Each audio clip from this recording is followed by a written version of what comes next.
government's argument for invoking the Emergencies Act on Canadians is very quickly falling apart. Last week we learned the RCMP did not ask the government to invoke the Act, and just yesterday we learned the Ottawa Police didn't either. The Liberals are simply not telling Canadians the truth. The Emergency Measures Act was an overreach by the Prime Minister and a government in trouble.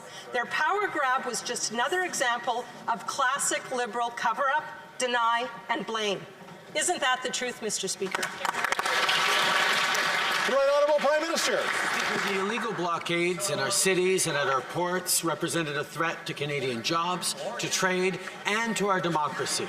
Police told us they needed additional tools to clear the blockades, and as the OPP Chief Superintendent Carson Party said at yesterday's meeting, and I quote, "The Emergencies Act gave police effective supplementary tools needed to help protect critical infrastructure and ensure the continuous and safe delivery of essential goods and services, while at the same time maintaining, or in the case of Ottawa, restoring peace, order, and public security."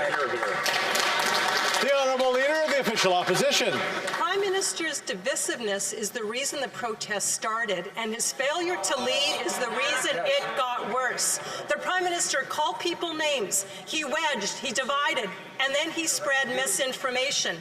Then to deal with the mess that he created, he invoked the Emergencies Act, stomping on freedoms and freezing bank accounts.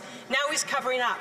The time has come for the Prime Minister to stop spreading disinformation, stop hiding the fact that he and his ministers had no valid reason to invoke the Emergencies Act. Will he do that? Will he tell the truth? The